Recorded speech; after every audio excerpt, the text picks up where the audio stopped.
8-Bit Mods has been shaking up the way we think about memory cards with their MemCard Pro line of products, releasing their first MCP for the original PlayStation, followed by their next iteration for the Nintendo GameCube. It only seemed natural that they would give the PlayStation 2 the same treatment, and they finally did with the introduction of the all-new MemCard Pro 2. And after running it through its paces for the last few days, I have to say this is one of the most exciting products for the PS2 in 2024. So, let's take a look.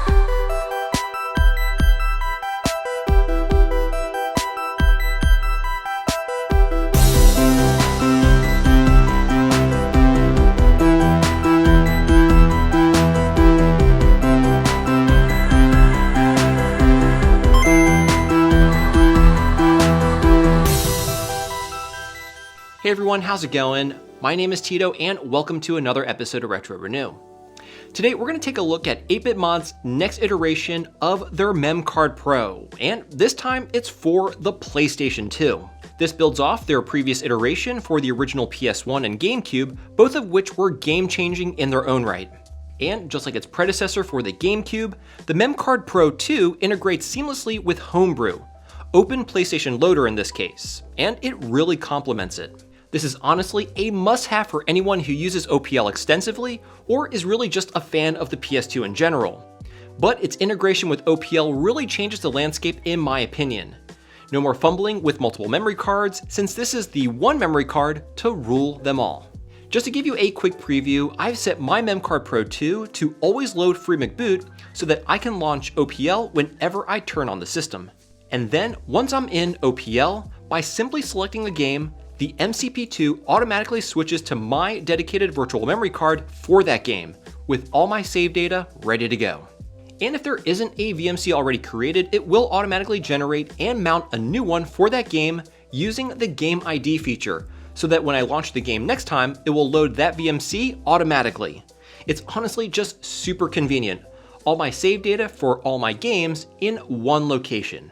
It's fantastic. Now, I am getting way ahead of myself, so let's take a closer look at the device and see what makes it tick. Taking a look under the hood, powering the MemCard Pro 2 is a very capable dual-core 240MHz ESP32S3 processor, which is the same as the one used in the GameCube version of the MemCard Pro. And of course, we also have the nice large OLED display, which shows a bunch of information like Wi-Fi connectivity, whether you're using a PS2 or PS1 card. Yes, this is also compatible with PS1, and the name of the VMC that you have mounted. It's honestly a fantastic display that has become a hallmark of these devices. And of course, just like with all previous iterations, the MCP2 comes housed in a fantastic injection molded shell in either this black or a smoked finish. I'm sure they'll be releasing more colors in the future, but these look fantastic and match the PS2 aesthetic. Now, before we dive into the features of the MCP2, let me give you a quick overview of how to set the device up. It's super easy, and honestly, the 8-Bit Mods instruction manual provides a very good overview, but let me just go over the basics. You'll of course need to provide your own micro SD card. I got a 64GB one here, which is honestly overkill, but it's all I had lying around. It's recommended to first format the card into FAT32 or exFAT, but both work just fine. For cards over 32GB, I'd suggest going with exFAT. And be sure to download the latest firmware, which I have linked down below in the comments. Extract the compressed file, and then drop the contents onto your freshly formatted SD card.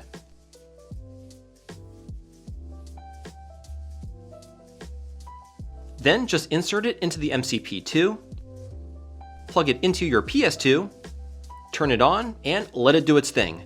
It'll take a few minutes for it to update itself, so just sit back and relax. Once it's done, the next thing you want to do is connect it to your home Wi-Fi, which again is super simple. First, press and hold the left button on the MCP2, then scroll down to the Wi-Fi setup, and then press the right button to select it. Here you'll see some small instructions pop up, as well as an IP address that you'll want to take note of. Hop on over to your PC or smartphone and search for the local Wi-Fi networks, and then connect to the one that has MemCard Pro in its name. Once you're connected, open a browser window and enter the IP address that was displayed on your MPC2 into the URL bar, and it should navigate you to the Wi-Fi setup wizard. Just go ahead and follow the on-screen instructions, and then you should be good to go. Alright, now go back to the MCP2 and again press and hold the left button, and this time we're going to select the Wi-Fi option. This will display an IP address that you'll need to go to in order to access the web UI. Just make sure whatever device you use to access this is on the same Wi-Fi network as the MCP2. Okay, so I'm going to use my computer and enter the IP address, and now I'm presented with the web UI. But before proceeding, let's set up the MCP2 so that it launches FreeMcBoot every time we turn on the PS2. Now, a YouTuber by the name of Arcades Games has a great video on how to set up and transfer all your saves to the MCP2, but he also made a preset FreeMcBoot virtual memory card for you to download so that you don't have to go through the trouble of doing it yourself. I would definitely check out his video on how to set up FreeMcBoot to always launch when you first turn on the PS2 if you primarily use OPL. Because honestly, it works really well, and in my opinion, it's the best way to get the most out of the MCP2 since Game ID only works with OPL at the moment. Now, the key to get this to work is to ensure that your VMC with FreeMcBoot on it is the default boot card. To do that, head to the card browser and locate your FreeMcBoot VMC, and then click on the three dots and select the Set Boot Card option. Then going back to the settings page, you'll want to turn off the Load Last Card on Power Up feature so that every time you boot up, the FreeMcBoot VMC loads first and not the last VMC that you used. So when all this is working, after you turn on the console, FreeMcBoot is launched. You can then head into OPL, launch the game that you want to play, and then the MCP2 will automatically switch over to and mount the VMC for the game along with all the save data, and you're ready to start playing. It works so smoothly with OPL that I can't even imagine using my PS2 without the MemCard Pro. So again, definitely check out Arcades Games' video to learn how to set this all up. Alright, now before we get into the features of the MemCard Pro 2, let's talk about the sponsor of today's video, PCBWay.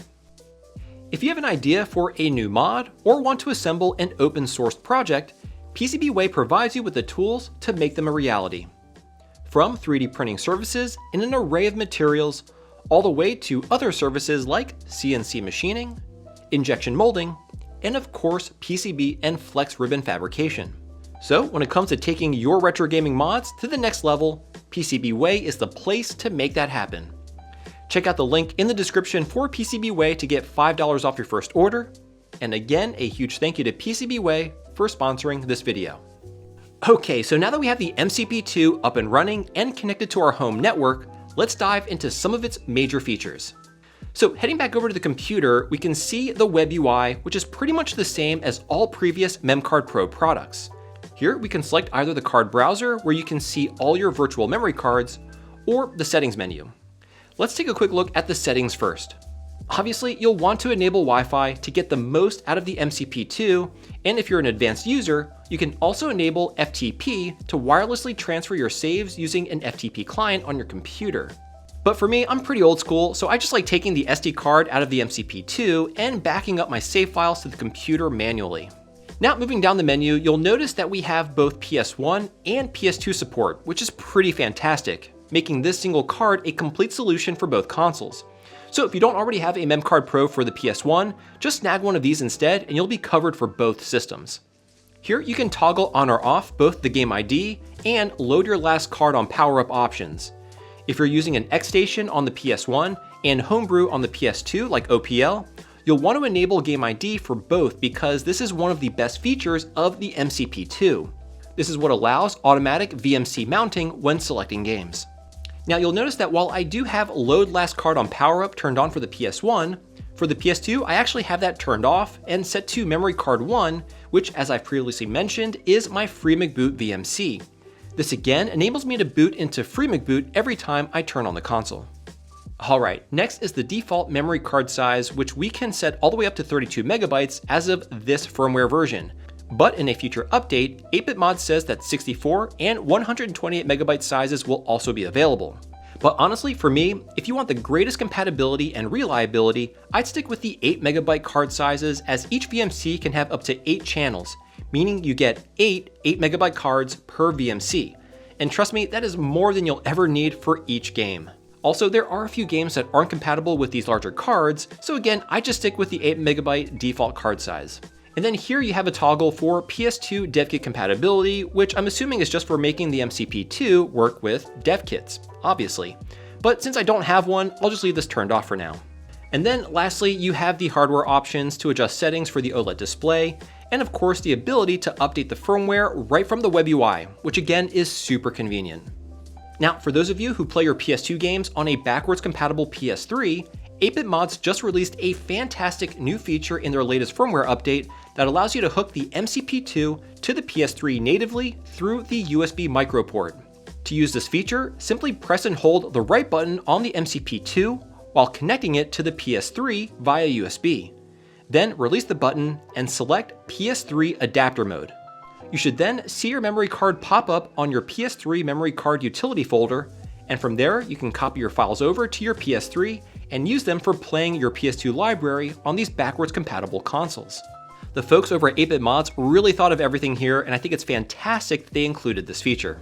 Before, if you wanted to copy your old PS2 save files over to the PS3, you would need one of these adapters, which have actually become sort of expensive over the past few years, more expensive even than the MCP2 itself, which is honestly kind of hard to believe. It's just really nice that we have all this functionality in this super small package. Oh, and of course, the MCP2 is not only compatible with your PS2 and PS3, but also, like I mentioned previously, the PS1. To get it working on the PS1, simply pop it into your console, go to the menu, and select PS1 mode. In the future, it would be nice if this could be automatically detected, although I'm not entirely sure that's possible, but it would be nice. Now, I just went over the primary features of the MCP2, and honestly, there's a lot more to this device, and I'm sure that the folks over at 8-Bit Mods will be adding more capability in the next few months, so I'm really excited to see how this evolves in the near future. Now, I want to end this video with another quick demonstration on how this works with OPL, which is how I will be primarily using the MCP2. So here I have my PS2 with a hard drive full of games, and as you can see, I've hooked up my MCP2, which handles FreeMcBoot. So as soon as I turn on the console, we are launched into FreeMcBoot, again because I have that VMC always loaded when powering on the system. Then once OPL is loaded and I select a game, let's do Silent Hill 3, we can see that the MCP2 then mounts my Silent Hill 3 VMC automatically, which has all my save data, and I am now ready to start gaming. Now let's say I load a game that I don't have a VMC created for yet, like Clock Tower 3. Well, as soon as I open it from OPL, Game ID will see that I don't have a VMC for this game and make one for me automatically. This will become a dedicated VMC for this game every time I play it. I also have to mention that this is not just compatible with games loaded on a hard drive, but also devices like MX4 SIO. Basically anything that OPL can interface with. And the really cool thing about using the MCP2 with MX4 SIO is that you no longer need to swap memory cards. Before, you would need a dedicated FreeMcBoot card inserted to first load your game, then once the game is loaded, you would swap it out for a regular memory card with your save files, since the other slot is occupied with the MX4 SIO card. With the MCP2, you no longer need to do this manual swapping of cards, since it does this internally and automatically once the game is loaded. So cool. Again, this just makes gaming on the PS2 even more convenient, and I just can't say enough how much I absolutely love this device. Now really, all that's left is for 8-Bit Mods to make a MemCard Pro for the Dreamcast. I'll be waiting. Well folks, there you have it. The all-new MemCard Pro 2. An absolute incredible accessory and a must-have for the PlayStation 2. If you enjoyed this video, I really think you'll like this one here, so check it out. And as always, thank you all so much for tuning in today, and I'll catch you again next time.